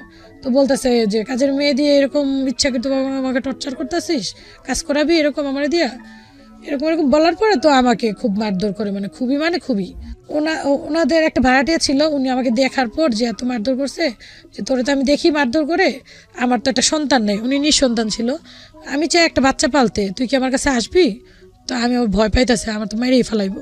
বলতেছে আজকে যেহেতু তোকে মারছে, তুই কারো বাসায় গিয়া থাক, তাইলে পরে তোর করতে পারো, আমি নিয়ে আসবনি, কয়েকদিন গিয়া থাক, এই বাসাটা ছাড়ার পরে আমি তোরে নিয়ে আসবনি, আমি তোর লেখাপড়া করবো, এরকম আমাকে বললো। বলার পরে ওই যে মেজো বোনের যা ছিল, আমি চিনি ওনাদেরকে, একটু দূরে ওনাদের বাসায় আমি গেলাম, যাওয়ার পরে বললাম ওনাকে, তো উনি বললো আমার কাছে তো তোকে আমি রাখতে পারবো না বাবা। তাই আমি বলতেছি আন্টি আমি কোথায় যাবো, আমার কয়টা দিন থাকতে দেন, রিন আন্টি বলছে আমাকে নিয়ে যাবে। তো এটা বলার পর উনি ওনার বাসায় আশ্রয় দিল, খবর দিল যে তোদের কাজের মেয়েটা এখানে এসে পড়ছে, নিয়ে যা। ফাসলে আপনি নিয়ে আসছেন, জালকে বললো ঠিক আছে, খাবার দিতেছি, কাপড় চোপড় দিতেছি, এত সহানুভূতি দিতেছি, তারপরও ও এরকম বেমাইন্ডা করলো, আর আপনারা সাহায্য করলেন, রাখেন আপনি, লাগবো না আমাদের কাছে। তো উনি আবার টেনশনে পড়ে গেলো যে বাবা তোরা তো আমি রাখতে চাই নাই, তোর সাহায্য করার জন্য তোরা রাখলাম, এখন তো তোরা আমার কাছে রাখাও যাবে না, তাহলে ভুল বুঝবো আমাকে। তো এরকম করে উনি কি হলো, ওনার পাশে ফ্ল্যাটে একজন লিপি ছিল, ওনার কাছে আমাকে ট্রান্সফার করলো যে ওকে রাখো, গরিব বাবা মা নেই, কেউ নেই, কয়েকটা মাস রাখো, কয়েকদিন পর নিয়ে যাবো আমরা। এরকমটা বলার পরে উনার আবার বাচ্চা হবে, তো উনি বললো ঠিক আছে আমি কিন্তু বেশি দিন রাখতে পারবো না। তো ওনার কাছে রেখে আসার পর যে যা, উনি বাসা চেঞ্জ করে ফেলছে, ওই লিপি আন্টিকে আর ঠিকানা দেয়নি যার কাছে আমাকে রেখে আসলো। তো উনি তো চিল্লাচিল্লি করতেছে যে আপদ, আমার তো এমনি আর্থিক অবস্থা ভালো না, তোকে রেখে গেল, হ্যাঁ আমি তো তোকে রাখতে পারবো না, আমি বাবার বাড়িতে চলে যাব, আমার বাবার বাড়ি অনেক দূরে, এই সে আর কি অনেক কিছু, তুই চলে যা। তা আমি তো কান্নাকাটি করতেছি, আমি তো এদিকে কিছুই চিনি না, আমি কোথায় চলে যাবো? বলতেছে জানি না, এদিকে আশেপাশে অনেক বাসা আছে, যা বল কাজের জন্য তোকে কাজ দিবে। তো এরকমটা বলার পরে আমাকে সন্ধ্যাবেলা বাসা থেকে বের করে দিল, আমি তো কান্নাকাটি করতেছি, তারপরেও বের করে দিল যে দেখ কোথাও কাজ পাবি, আমি সকাল ভোরে মার বাসায় চলে যাবো, আমার ডেলিভারির সময় চলে আসছে, মার বাসায় আবার ফেরত আসি। আসার পর হাতে পায়ে ধরে কান্নাকাটি করি যে ভুল হয়ে গেছে, আমাকে আবার রাখেন। হ্যাঁ রাখেন, মানে যে প্রত্যাশায় আপনি বের হয়েছিলেন বাড়ি থেকে, আসলে সেটা হয় নাই, উনি আর নেয় নাই আপনাকে? না, আমাকে নেয় নাই। হাতে পায়ে মাপ চাওয়ার পর উনি বললো তুমি যেখানে কাছে তোমাকে দিয়ে আসবো। তো তখন বাচ্চাদের যত্ন টত্ন সবই আমার করতে হইতো, কাঁথা কাপড় ধোয়া হইতো, এভরিথিং আর কি। তো ওরা মোটামুটি ঝরঝরে গেছে, তুমি চলে যাও। তো চলে যাওয়ার পর যে ওনার ননাস বললাম, ওনার ননাসের ছেলে টেলে সব সহ আমাদেরকে গ্রামে পাঠাই দিল, গ্রামে মানে সেটেল হয়ে গেলাম আমরা গ্রামে, কেরানীগঞ্জে। তো ওখানে আসার পর মানে একটা পরিবারের পুরো দায়িত্বটাই আমার উপর, রান্না বান্না হইতে এভরিথিং, মানে ইন টোটাল সবই আমার উপর ডিপেন্ড। তো ওইভাবে চলতে থাকে, চলতে মানে একটু বড় হই, তখন আমি ভালোই বড় হই, একটু মন জিনিসটা বয়সে যেটা হয় বয়সন্ধিকাল, হ্যাঁ, আমার শরীরও মোটামুটি ভালো পরিবর্তন আসে, শরীরের গঠন। তো যাক ভালোই বড় হই আমি, তখন মানে সবার সাথে মিশতে মন চাইতো, কিন্তু আমাকে কারোর সাথে মিশতে দেওয়া হইতো না। তো এমন অবস্থায় চাচতো ভাই ছিল পাশেই, উনি বিয়ে করে, তো ওনার ওয়াইফের সাথে আমার রিলেশনটা খুব ভালো হয়, আমার সমবয়সী ছিল তখন, 2004 সালে সম্ভবত আমরা ঢাকা থেকে আসছি, আর রিলেশনটা হয় 2006 সালে। তখন আমার 16 বছর বয়স সম্ভবত। তো এরকম অবস্থায় ওর সাথে রিলেশনটা ভালো, আবার চাচাতো বোনের সাথেও সম্পর্ক ভালো। তো ওনাদের সাথে আমাকে মিশতে দেওয়া হইতো না, রাগ করতো ওনারা যে মানে বাসা থেকে বের হবা না, মানে ওনাদের কাজ করো কিন্তু কারোর সাথে মিশামিশির দরকার নেই। আমি যে বড় হয়েছি, যুবতী হয়েছি, তো আমার নিজের একা দায়িত্বে নিজেকে মানে সতী রাখতে হয়েছে, অনেক কষ্ট হয়েছে আমার। এখানে অনেক আত্মীয় স্বজনরা মনে করেন অনেকভাবে আমাকে চেষ্টা করছে, অনেকভাবে আমি বিশ্লেষণ দিতে গেলে অনেক সময়। তো মানে আমরা বুঝে নিব আর কি, মানে যেভাবেই হোক না কেন আল্লাহ আপনাকে সেভ করেছেন, সেভ করছে। কারণ একটা মানুষ, একটা মেয়ে যার সে অর্থে ব্যাকআপ দেওয়ার মতো কেউ নেই, সে অর্থে ফ্যামিলি ব্যাকগ্রাউন্ড নেই, এরকম একটা মানুষ এরকম একটা পরিবেশে বড় হচ্ছে, সেখানে কি ধরনের সমস্যা তাদের হতে পারে আমাদের দর্শক যারা আছে, শ্রোতা যারা আছে তারা বুঝে নেবে। হ্যাঁ, ঠিক আছে। জি, তো অনেক কষ্ট করে নিজেকে আমি সবসময় আল্লাহর কাছে বলছি, আল্লাহ আমি সৎ রইলাম, তুমি দেখতেছো আল্লাহ, সতের ফল অবশ্যই তুমি নাকি সতী নারীদের নাকি সবসময় জয় হয়, আল্লাহ আমি তোমার কাছে এইটাই চাই। তো একটু ধার্মিকতার কাজ করতো, ওনারা নামাজ পড়তে দিতে চাইতো না আমাকে, যে সময় ব্যয় হবে, রোজা রাখতে দিত না, যে কাজে যেত মানে কোনো বিলম্ব না হয়। তো তারপরও আমি না খাইয়া অনেক সময় চেষ্টা করতাম রোজা রাখার জন্য। এভাবে চাস্তো ভাইয়ের ওয়াইফের সাথে মোটামুটি রিলেশনটা আমার ভালো হয়ে যায়। তো ভালো হওয়ার পরে তো একদিন হঠাৎ এরকম ওনারা মানে যখন আমি বড় হই তখন আরেকটা কথা না বললেই নয়, এক রিলেটিভ ছিল আমাকে খুব পছন্দ করতো, তো আমাকে প্রপোজ করার পর কোনো আনসার দিই না আমি, মানে আবার নাও বলি না, তো মানে বন্ধুর মতো থাকতে পারে এরকমটা বলি। তো ছেলেটা আমাকে যথেষ্ট লাভ করতো, ওইটা আমার লাইফে ফার্স্ট লাভ ছিল ভাইয়া, আমারও খুব ভালো লাগতো। তো তারপর আর কি ওই ওনাদের বাসা থেকে গেলে একদিন সন্ধ্যার ঘটনা, বাসা থেকে বের হয়েছি একটু, রাস্তায় কারেন্ট ছিল না, এর জন্য ওনারা খুব নোংরা ভাষা গালাগালি করছে। তো তখন যেহেতু বড় হয়েছি একটু মাইন্ড জিনিসটা কাজ করতো, তো আমি না বললাম কি, খুব রাগারাগি করলো, তো আমি বললাম তো যে আমি বাসাতে যাবো গা, কি হয়েছে, হ্যাঁ খালি সবসময় এরকম করে। আমি কি করলাম, মানে দাদুর সাথে ওনার সাথে একটু তক্ক করলাম, তো ওনারা খুব রাগ হইলো, 2টা থাপ্পড় দিল, সাহস হয়ে গেছে, বড় হয়ে গেছে, লেঙ্গুর গজা গেছে, এতদিন নেটা পড়তো কেউ আসে নাই, এখন তোমার বন্ধু গজা গেছে, লাইলা পাইলা বড় করলাম, এরকম অনেক কথা। কই যাবি যাইলে আমাদের পায়ের নিচে ফেরত আসতে হবে। তো আমার কাছে তখন আর কি কখনো লাগে নাই, হয়তো আল্লাহর তরফ থেকে ওইটা খুবই লাগলো যে ঘুরা ফিরা ওনাদের পায়ের তোলে আমার জায়গা, ঠিক আছে আমি বাসাতে চলে যাবো, দেখি বাঁচতে পারি কিনা এরকম। তো বলতেছে যা কই যাবি, ঘুরা ফিরা আবার আসতে হবে। তো আমি কি করলাম, ভোরবেলা বাসা থেকে বের হয়ে গেলাম, রাত্রে এই ঘটনা, ননাসকে বললাম যে আমি চলে যেতেছি। তো বললো চলে যা, জেনে মুছে যা। তো আমি কি করলাম, বাসা থেকে বের হয়ে গেলাম। বের হওয়ার পর ওই যে যার সাথে আমার রিলেশন ভালো, চেয়ারম্যানের চাস্তো ভাইয়ের ওয়াইফ, আমার সমবয়সী ছিল, ওর বাবার বাড়ি আসলাম, ওর বাবার বাড়িতে ছিল পাশাপাশি গ্রামই। তো আইসা ওরে বললাম আমি সব কিছু, বলার পর ও বলতেছে তুই কী করছিস, আমাদের বাসায় আসছিস, এমনি তো তোর বাবা আমাদেরকে দেখতে পারে না, তো চাচুকে দেখতে পারে না, মানে চেয়ারম্যানের চাস্তো ভাই, ওনাকে চাচু বলি আমি, তো এটা তো বিশাল বিষয় হয়ে যাবে, তুই বাসার জায়গা। তা আমি বলছি আমি গেলে তোমার মেরেই ফেলাবো, জানোই তো, আর আমি যাবো না, মরে যাবো।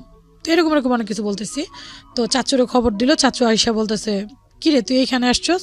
পরে বললাম চাচু সবই তো জানো তুমি, সারা জন্ম ধরে আমার সাথে এরকমটা করা হইতেছে, তো এখনো নোংরা ভাষা জানে, আমি প্রেম প্রীতি এগুলো করি না, তারপর আমাকে এরকম নোংরা ভাষা বললো দাদুয়ারা, ঠিক আছে জানোই তো সবকিছু, এরকমটা বলতেছে কি যে আমি যে কতটা ভালো উপরে আল্লাহ পাক জানে, একটা ফুল যে এরকম পবিত্র আমি এরকম পবিত্র, তারপর নোংরা ভাষা কেন চাচু এরকম বলতেছি? চাচু মরে যাবো, আমি যাবো না, আমার একটা ব্যবস্থা করো। তারপরে আপনার ওনার মানে আমার চাচার যে মামা শ্বশুর ছিল 2টা, ওনারা মিলিতভাবে কি করলো, চেয়ারম্যানকে ফোন দিল, আবার আমার চাচির মা 2 মামা মিলা ফোন দিল লাউড স্পিকারে দিয়া, যে আপনাদের মেয়েটা তো আমাদের বাসায় আসছে, আপনাদের মেয়েটাকে নিয়ে যান। তো চেয়ারম্যান বলতেছে ওরে জায়গা দিচ্ছেন কেন, ওরে বের করে দেন। ওরা ছোট থেকে এ পর্যন্ত পারলাম, মানে এর ভিতরে চিল্লাচিল্লি শোনা যাইতেছে, চেয়ারম্যানের মা চেয়ারম্যানের বোন, যে এতদিন খাওয়া পড়া বড় করলাম, মানুষের কথা শুনে বের হয়ে গেল গা।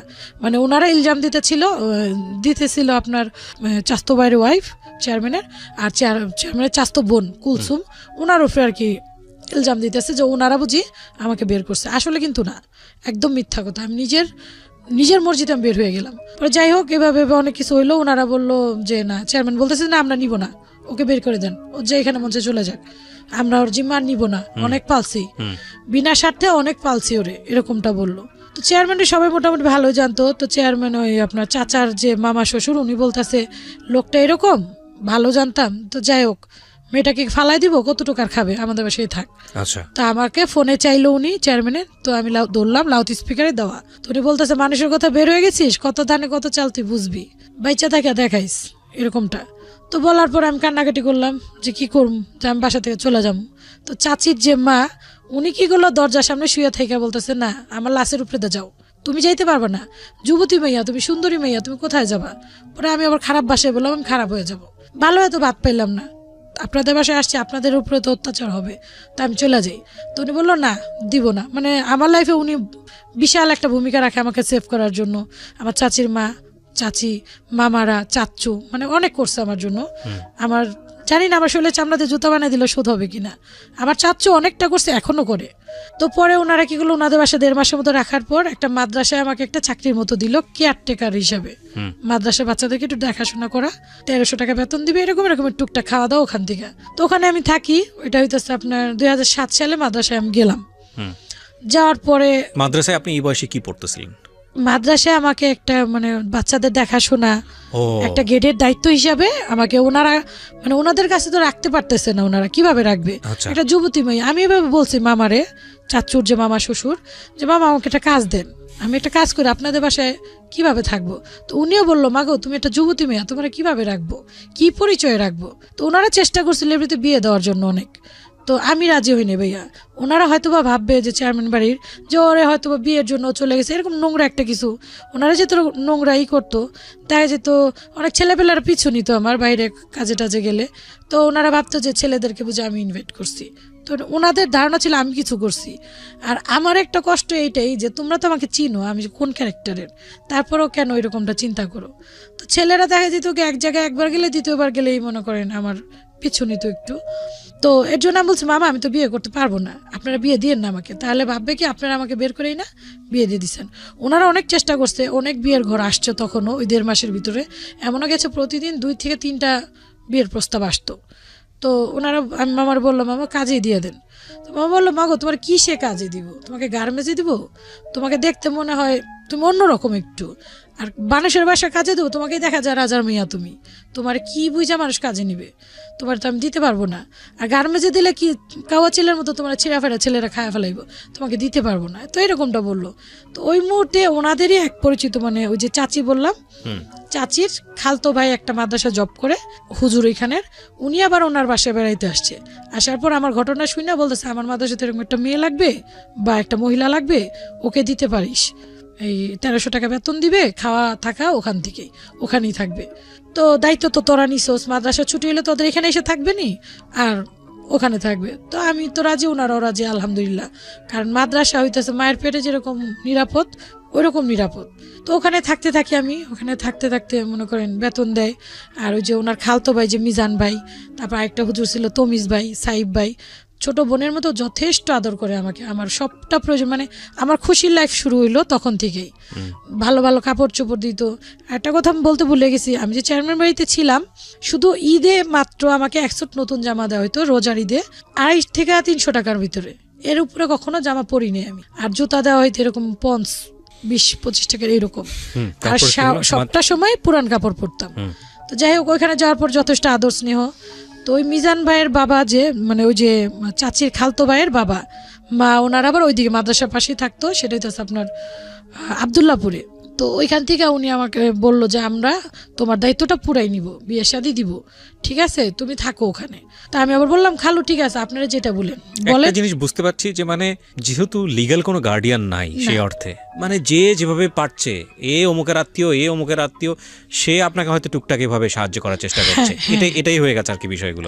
আমরা খুব কমপ্লেক্স একটা রিলেশনশিপের মধ্য দিয়ে যাচ্ছি, মানে রিলেশনশিপ ইন এ সেন্স তাকে যারা হেল্প করার চেষ্টা করছে সেরকম, মানে অমুকের খালু অমুকের মামা বোঝা খুব কঠিন। বাট আপনারা ইন জেনারেলি যদি বোঝার চেষ্টা করেন তাহলে আমি বলবো যে ওই যে একটা কথা আছে না যে জলে ভাসা পদ্ম আমি কোথাও নেই আমার ঠাই, গানের লাইনগুলো বোধহয় এরকমই ছিল, যে আসলে এক ঘাটে বাড়ি খেয়ে আরেক ঘাটে, আরেক ঘাটে বাড়ি খেয়ে আরেক ঘাটে, যার আসলে সেই অর্থে কোনো পিতৃকুল পরিচয় সেইভাবে নেই যেহেতু, সুতরাং উনি যেখানেই বাড়ি খেয়েছে আরেক পাশে গিয়ে উনি দাঁড়িয়েছে, ওইখানে বাড়ি খেয়েছে তো আরেক পাশে গিয়ে দাঁড়িয়েছে।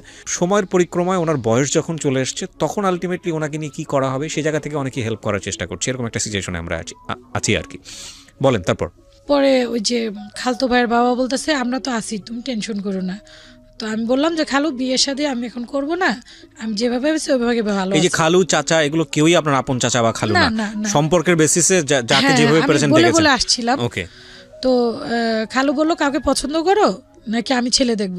তো বললাম খালু আপনারা যেভাবে করবেন, যেখানে দিবেন আমি ওইখানেই ওইভাবেই। তবে হ্যাঁ আমার একটা শর্ত, যে ছেলের কাছে দেন তার বাবা মা থাকতে হবে, কারণ আমি তো বাবা মা পাই নাই, শুধু বাবা মা হোক ওইটাই যথেষ্ট। তার ভিতরে যদি সে রিক্সা হলো আমার কোনো আপত্তি নেই, এবং এইভাবে আমি ভেঙ্গা বলছি রিক্সা হইলো যদি চালায় আমার কোনো আপত্তি নেই। তো বললো আচ্ছা ঠিক মানে আছে। বিষয়টা এরকম যে ছেলে ইম্পর্টেন্ট না, ছেলের বাবা মা আমার জন্য ইম্পর্টেন্ট। হ্যাঁ দেখেন যার যেটা ক্ষুধা আর কি। তো এই জন্য বলে যে আমরা খুব ব্লেসডফুল যে আমরা তো নাই নাই করি, অ্যাটলিস্ট তো বাবা মা বেঁচে আছে, তো যাদের বেঁচে আছে তারা যেন ওই রেসপেক্টটা দিতে পারি আর কি। বলেন। তো পরে বললো কি আচ্ছা ঠিক আছে দেখি। তো এরকম চলতে চলতে বছর দেড় চলে যায়, 2008-এর শেষ পর্যায়ে নভেম্বর। তো হঠাৎ একদিন আমাকে দেখতে আসবে ওই মিজান ভাই, যে আমাকে বাসায় নিয়ে যায়। বাসায় নিয়ে বলতেছে তোরে দেখতে আসবে। তো আমি কান্নাকাটি করতেছি যে না আমি ভাই আমি চাইতেছি না এত তাড়াতাড়ি বিয়ে টিয়ে। ভাই আবার বলতে, ভাই আমার যথেষ্ট স্নেহ করতো, এখনো ওনাদের সাথে কন্ট্যাক্ট আছে। বলতেছে তোর যে পেঁচার মতো চেহারা, তোর কি কেউ পছন্দ করবো? তুই এতই নিজেকে ভাগ্যবান মনে করি, দুষ্টাইম করতেছে, তোর দেখলে কেউ বিয়ে করবো না, দেখতে দে দেখে এমনি চলে যাবো। তো আসলো, যার সাথে আমার বিয়ে হবে উনি আসলো কয়েকজন বন্ধু বান্ধব নিয়ে।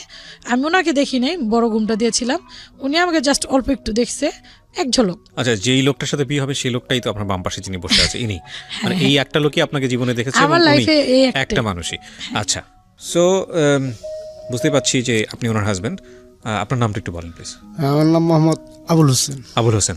তো এই মেয়েটাকে যখন আপনি দেখতে যাচ্ছিলেন তার আগ পর্যন্ত কি আপনি উনি যে ইতিহাস বলেছে অ্যাটলিস্ট এতটুকু জানতেন কিনা যে ওনার যেই ছোটবেলার যে ব্যাপারটা উনি হারিয়ে গেছেন, সেই অর্থে বাবা মা লিগ্যাল গার্ডিয়ান সেটা নেই, এটা কি আপনি জানতেন? হ্যাঁ আমি জানতেন। হ্যাঁ জেনে শুনেই ওনাকে দেখতে গিয়েছিলেন? হ্যাঁ জেনে শুনে আমি দেখতে তো এরকম একটা মেয়েকে আপনি বিয়ে করার সিদ্ধান্ত নিবেন কেন বা নিলেন কেন? ঘটনাটা আসলে কি ছিল? কিভাবে বা জানলেন যে ওনার বাবা মা নাই? আসলে তো আমারও তো বাবা মা নেই। হ্যাঁ, তো আমার বাবা মোটামুটি আমাদের জন্য সয়-সম্পত্তি ভালোই রেখে গেছে। আচ্ছা। তো আমার একটু দিনদারের প্রতি একটুই ছিল যে আমি বিয়ে করলে দিনদার মেয়ে বিয়ে করবো, বা সেটা গরিব হোক। হ্যাঁ, তো বিয়ের আগে আমি আর কি আল্লাহ রাস্তার সময় লাগিয়েছিলাম, 3 চিল্লা দিয়েছিলাম, সেখান থেকে আরও বেশি এদিকে আমার ঝোঁক হয়েছে। তো আসার পর আমার চাচতো ভাই জিজ্ঞেস করলো যে তখন বিয়ের সময় হয়েছে, তো যে বিয়ে শাদী করবে কিনা। তো আমি বললাম হ্যাঁ, যদি এরকম দিনদার হয়, গরিব হোক, মা বাপ না থাক সমস্যা নেই, যদি এরকম হয় তাহলে আমি বিয়ে করব। আচ্ছা। তো বললো যে আমাদের মাদ্রাসায়, যে মাদ্রাসায় ও ছিল সেই মাদ্রাসায় খোঁজ দিল আমাকে, বললো যে এরকম একটা মেয়ে আছে। আচ্ছা। তো পরে আমি আমার 2 বন্ধুকে নিয়ে আমি গেলাম, একদিন ডেট হইলো। আচ্ছা। ডেট হওয়াতে ওখানে গেলাম। বিয়ের আগে কি ওনার সঙ্গে আপনি কথাবার্তা বলতে পেরেছিলেন? না, ওনার সাথে বিয়ের আগে কথাবার্তা বলতে পারিনি। আচ্ছা, মানে এই বিষয়টা নিয়ে কথাবার্তা বলার সুযোগই হয়নি? না। তাহলে আপনার কাছ থেকে একটু শুনি। তাসলিমা, সেটা হচ্ছে যে উনি দেখতে আসলো আপনাকে, তারপরে কি হলো একটু স্টেপ বাই স্টেপ বলেন তো। উনি দেখলো আমাকে, দেখার পর আমি ওনাকে দেখি নাই, সামথিং উনি কিছু দেখছে, দেখার পর আমি মাদ্রাসায় চলে আসলাম। আচ্ছা। আসার পর এটা শুক্রবার ছিল, দেখার পর আমি মাদ্রাসায় চলে আসলাম। পরে শুক্রবার দেখার পর শুক্রবারের পরে যে মঙ্গলবার আসে, মঙ্গলবারে ওই খালুর ওয়াইফ আমাকে নিতে গেল যে তোমার বিয়ে ঠিক, শুক্রবার তোমার বিয়ে, বাসায় চলো, তোমার ছুটি। তো আমি বলতেছি কিছু জানলাম না, কিছু শুনলাম না, আজকালকার না দেখে কি কেউ বিয়ে করে? পরে বলতেছি তুমি তো তোমার খালুরে বলছো যে আপনাদের মত মতো যা দিবেন তাই, ঠিক আছে যা দিবেন তাই, তো এখন যদি এটা বলো তখন বলবে যে দেখো নিজের মেয়ে না দেখে আজকে মতামত দেখাচ্ছে, এরকমটা কিছু। তো আমার মাথায় ওই রকমটা রইলো যে আমার জন্য যারা এত কিছু করলো, তো এখনো হয়তো আমার জন্য ভালো কিছু করবে আশা করি। যাক, ওনারা যেটা বলছে সেটাই। তো মঙ্গলবার আর আসলাম না মাদ্রাসা থেকে, আমি বুধবার বিকেলবেলা বাসায় আসলাম। বৃহস্পতিবার গায়ে হলুদ হইলো। যখন গায়ে হলুদ চলা মানে দুপুর, যেদিনকে গায়ে হলুদ সেদিনকে দুপুরবেলা ওই খালুর ওয়াইফকে আমি জিজ্ঞেস করলাম, খালুকেও জিজ্ঞেস করলাম, আচ্ছা খালু আমার সম্বন্ধে কি সব ছেলেকে জানায় বিয়ে দিতেছেন? পরে বললো হ্যাঁ। পরে আমি বললাম ছেলে কি কিছু কোনো চাওয়া পাওয়া নাই, বা আমার মতো যাই না শুনে সে নিতেছে? পরে খালু বললো দেখো তোমাকে তো ছেলেটা দেখতে আসছিল, সে তোমাকে দেখছে, এক নজর দেখার পরে নাকি তার খুব ভালো লাগছে। আমাকে বললো ওর পরিবার মনে হয় একটু দ্বিধাদ্বন্দ্ব করছে, কিন্তু ও তো তোমাকে বিয়ে করবে এরকমটা। তা আমি বললাম খালু ওর কি কোনো চাওয়া পাওয়া নাই, আপনি সব জানেন তো? বললো হ্যাঁ সব জানি, কোনো চাওয়া পাওয়া নাই এরকম। তো আমি ওর জিজ্ঞেস করলাম খালু বাবা মা আছে তো ছেলের নাম কি বা কিছুই আমি জিজ্ঞেস করি না, আমি জিজ্ঞেস করলাম বাবা মা আছে? তো সে বললো না রে মা, ওর তো বাবা মা নাই, ঠিক আছে ওর বাবা মা মারা গেছে। তা আমি বললাম খালু কি দেখে দিলেন তাইলে? কই মা ছেলে ভালো, সুখে থাকবা, তোমার সুখের জন্য এটা করলাম আমরা। তো বললাম ঠিক আছে খালু, আপনারা যেটা করবেন সেটাই। এই মানে তারপরে বিয়ে শাদী করলেন? হ্যাঁ, তারপর বিয়ে শাদী করার পরে গিয়ে ওনাকে দেখলেন? হ্যাঁ, আমার বাসরঘর যখন দিয়ে গেছে আমি, তখন আমার একটা বান্ধবীর সাথে আসলো, তো ও আমাকে রাইখা মানে বাসরঘর দিয়ে চলে যেতেছিল। আচ্ছা। তো আমি আবার, ওর নাম খালেদা ছিল, তো ওর হাতে আমি ধরে বলতেছি খালেদা তুই যাইস না আমাকে রেখা, আমি ভয় পাইতেছি। হ্যাঁ, আমি খুব মানে কান্না করতেছি, অনবরত কান্না করতেছি। তো বলতেছে আমার মানে একটু ভাষায় বলছে, গ্রামের ভাষায়, তুই যাইস না আমার ডর লাগতেছে। তো বলতেছে ওইটা বলার পর উনি আবার পিছন থেকে আইসা মানে আমার হাজবেন্ড বলতেছে কিসের ডর, আমি আছি না। এই যখন বলো ওনার দিকে মাথাটা উঁচু করে দেখলাম, এই প্রথম দেখলেন? হ্যাঁ, এই প্রথম ডায়লগ ছিল কিসের ডর, আমি আছি না। হ্যাঁ, কিসের ভয়, আমি আছি না। তো ওনাকে দেখে আমার মনটা খুবই খারাপ হয়ে গেল, একটুকু পছন্দ হয়নি আমার। কারণ আমার অভিযোগ, মেন অভিযোগ হচ্ছে দাঁতে, ওনার দাঁতগুলো একটু বড় বড়। তো তো উনি খুব হাসি দিছে আমার সামনে, হাসি দিয়ে যে কিসের ভয়, আমি আছি না। তো ওনার দাঁতটাই আমার মেন, প্রথমে ওনার দাঁতগুলো চোখে পড়লো। তো আমি তো খুব কান্না করতেছি। তো উনি আমাকে প্রশ্ন করলো কান্না করতেছেন কেন, কি হয়েছে, আমাকে কি আপনার পছন্দ হয় নাই? তো আমি ডিরেক্টলি বলছি না, না আপনাকে আমার পছন্দ হয়নি। তো উনি জিজ্ঞেস করলো, কারণ জিজ্ঞেস করলো, তো আমি বলছি যে আপনার দাঁতগুলো বড় বড়, আপনি কালো, আমার কালো মানুষ একটু ভালো লাগে না। তো এরকম করার পর যাই হোক, উনি যথেষ্ট ভালো লোক। আমার বিয়ের 11 দিন পর্যন্ত উনি আমাকে মানে যথেষ্ট স্পেস দিয়েছে, আপনাকে বোঝার চেষ্টা করেছে, আপনি ওনাকে বোঝার চেষ্টা করেছেন। হ্যাঁ, পরবর্তীতে উনি কক্সবাজার নিয়ে গেল আমাকে, মানে আমাকে, আপনারা খুব বিউটিফুল একটা মোমেন্ট পাস করেছেন সেখানে। কিন্তু আমি যেটা জানতে চাই, আপনি নিজের থেকে বললেন না তাকে যে আপনি কি জেনেছেন আমার সম্পর্কে? হ্যাঁ, এটা পরে হয়েছে আমার। আচ্ছা, পরবর্তীতে ওনাকে মানে যথেষ্ট, ওনার সাথে যে কক্সবাজার কথা বলতেছিলাম, ওইখানে যাওয়ার পর মোটামুটি ওনার সাথে একটা ফ্রেন্ডশিপ হয়েছে। উনি আমাকে বলছে যে আমরা আগে ফ্রেন্ড হই, তারপরে স্বামী স্ত্রী হব, সমস্যা নেই। তো ওখানে যাওয়ার পর বিচে গেলাম, বিচে যাওয়ার পর দুজন লং টাইম ছিলাম ওখানে, কথাবার্তা বলতে বলতে এক পর্যায়ে ওনাকে জিজ্ঞেস করলাম যে সব কিছু কি জানেন? বললো হ্যাঁ, তোমার বাবা মা নাই, চেয়ারম্যানের কাছে বড় হয়েছে শুনলাম। এই পরে ওনার আমার লাইফ স্টোরিটা কিছু কিছু বললাম, সংক্ষেপে বললাম। আমার আরেকটা জিনিস ভয় লাগতো যে এত মানে আমি যে আমার স্টোরিটা বললাম, আপনারা শুনলেন যে একদম নিম্ন থেকে, মানে একটা সুইপারেরও দাম থাকে, আমার ওইরকমটা দাম ছিল না। মানে রাস্তার একটা পাগলকেও মানুষ দয়া করে খাবার দেয়, আমার ওইরকমটা ছিল না। মনে মনে ভয় লাগতো, ও যদি ডিটেলসটা জানে হয়তো আমাকে ছোট করে দেখবে। তো আমি না বলতাম না না, চেয়ারম্যান আমার খুব আদর করতো, এরকমটা বলতাম। তো আস্তে আস্তে যখন ওর সাথে আমার একটা আন্ডারস্ট্যান্ডিং ভালো, বন্ডিংটা খুব ভালো হয়ে যায়, তখন আমি ওর সাথে শেয়ার করি যে আসলে এইভাবে আমাকে এরকম টর্চার করছে। বা কক্সবাজার যাওয়ার পরে আমার আরেকটা সমস্যা দেখা দেয়, টিউমারের সমস্যা। তখন ও বলে, ডাক্তারখানা নিয়ে আসার পর বলতেছে এটা তো নতুন না। তো ডাক্তারকে আমি বলি এর আগে আমার 8 বার হয়েছে এরকম, এইবার মানে 9 বারের বার, এটা হয়তো বিয়ের পরে একটা মানে টিউমার পাকতো, গলতো, ফোড়ার মতো অনেক বড়। পরে মানে ও জিজ্ঞেস করলো আমাকে যে এটা কিভাবে 8 বার হয়েছে তোমার, বলতাছো চিকিৎসা হয় নাই? তখন যেমন টুকিটাকি করে বলা যে আসলে আমাকে ওইভাবে যত্ন নিত না, এই সেই এরকম করতে করতে পরবর্তী ও সবটা জানে। এখন যখন পুরোটাই জানলো যে তখন উনি কি বলতো? তখন উনি ওই যে আমি তো চেয়ারম্যানের যে চাস্তো ভাই, ওনাদের বাসায় যাতায়াত করি, নায়ন নেয় ওনারা, বা যথেষ্ট পরিমাণে হেল্প করে আমাকে, অনেকটা হেল্প করে, বা সবকিছুতে। মানে একটা মেয়ে মার বাড়িতে যেরকম নায়র যাতায়াত করতে হয়, ওনারা মানে ওনারও ওয়াইফ, ওই সাপোর্টটা ওনারা দিত আলহামদুলিল্লাহ। কিন্তু ওনার ওপিনিয়নটা কি ছিল? উনি কি বলতো এগুলো যে বিষয়গুলো যখন ওনাকে বললেন? ও যখন শুনছে তো তখন খুব ক্ষেপে গেছে, বলছে ওদেরকে ধরে মাইর দিতে হবে, ওদেরকে মাইর দিব। বা কেন আপনার প্রতি কোনো অবহেলা করেনি? আমার জায়গাটা হচ্ছে এটাই। আমি যদি আপনার কাছ থেকে একটু জানতে চাই, আবুল তো নাম না?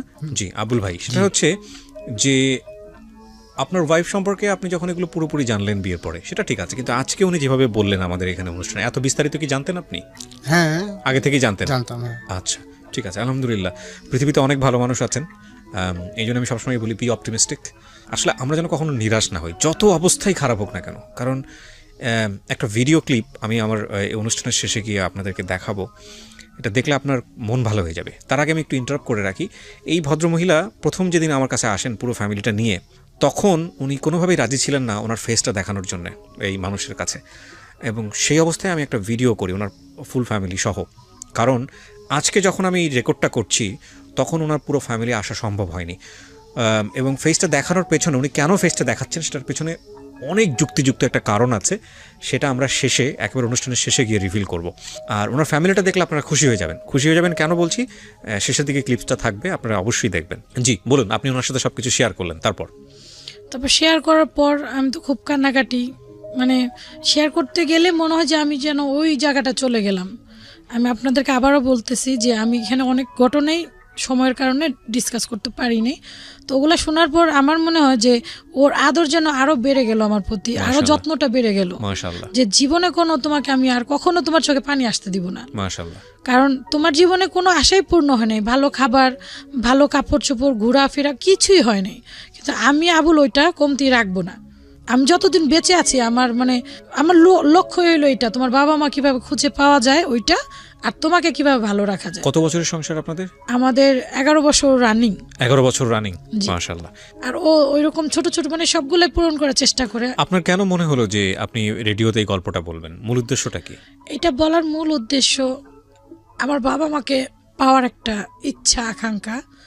তো আমার হাজব্যান্ডের সাথে বললাম আমি যে আর্য ভাইয়ার এরকম একটা কেবিয়া ভাইয়ার হয়, তো আমি যাই যদি বলি আল্লাহ পাক যদি মিলিয়ে দেয়।